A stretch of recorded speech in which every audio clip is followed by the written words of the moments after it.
বুঝতে পারছি না, ভাবছি দেব এতদিনে সব প্রমাণ আজ বাবা মাকে দেখাবো। এই বলে আমি রুম থেকে বের হয়ে গেলাম। আমি বাবা মায়ের রুমে যাচ্ছিলাম, এমন সময় দেখলাম আমার বউ আর আমার ছোট ভাই আজাদ দুজনে সোফায় পাশাপাশি বসা, একজনের কাঁধের উপরে আরেকজনের মাথা। আমি তা দেখে তাদের কাছে গিয়ে মা বাবা বলে চিৎকার দিলাম। আমার ডাক শুনে আমার ছোট ভাইয়ের বউ দুজনে উঠে যায়। বাবা মা ডাক শুনে দৌড়ে আসে। বাবা বলল, কি হয়েছে, তুই এত চিৎকার দিচ্ছিস কেন?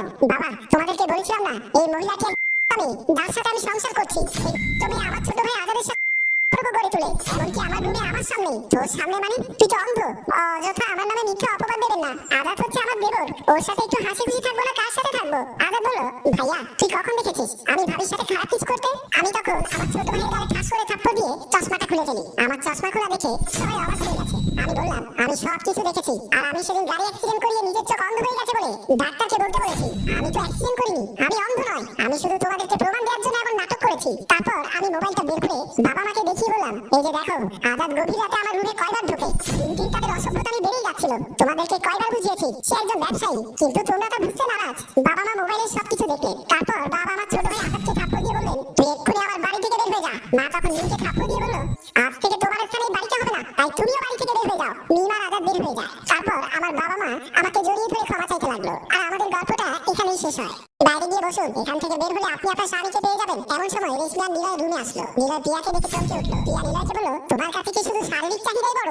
ভালোবাসার সম্মান ইজ্জতের কোনো মূল্য নেই? তোমার এই খারাপ জায়গায় আসতে হলো? কি সুখ পেলে এখানে এসে? প্রিয়ার এমন কথা শুনে নিলয় কোনো কথা বলেনি। নিলয় তখন চুপ করে দাঁড়িয়েছিল। নিলয় কোনো কথা বলতে পারছিল না। সাইফুল বলল, তোমার কাছে এই ধরনের কোনো বিষয় আমরা আশা করিনি। অনেক ভালো ছেলে জেনেছিলাম তোমাকে, আর তুমি এমন একটি জায়গায় আসলে। প্রিয়া রেশমিকে বলল, টাকার বিনিময়ে পুরুষদের কাছে নিজের ইজ্জত বিলিয়ে দিতে তোমার লজ্জা করছে না? কিভাবে পারো তোমরা এমন নির্লজ্জের মতো কাজ করতে? তোমরা আছো বলে অনেক মেয়ের সংসার ভেঙে যাচ্ছে। আমিও আমার স্বামীর সাথে সংসার করবো না, এক্ষুনি চলে যাচ্ছি। নিলয়, তুমি ভালো থেকো, এরকম টাকা দিয়ে মেয়েদের সাথে ফুর্তি করো। তারপর সাইফুলকে বলল, ভাইয়া তোমাকে অসংখ্য ধন্যবাদ আমাকে নিলয়ের আসল রূপ দেখানোর জন্য। তারপর প্রিয়া সাইফুল ড্রয়িং রুম থেকে বেরিয়ে গেল। নিলয় মাথা নিচু করে দাঁড়িয়ে রইল। সম্মানিত ভিউয়ার, একটি সংসার ভেঙে গেলে একটি পরিবার ভেঙে যায়, আর একটি পরিবার ভেঙে গেলে 10টি পরিবার ভেঙে যায়। আসুন আমরা পরিবারকে টিকিয়ে রাখি। গল্পটি আপনাদের কাছে কেমন লেগেছে? গল্পটি ভালো লেগে থাকলে লাইক কমেন্ট শেয়ার করে আমাদের সাথে থাকুন। ধন্যবাদ।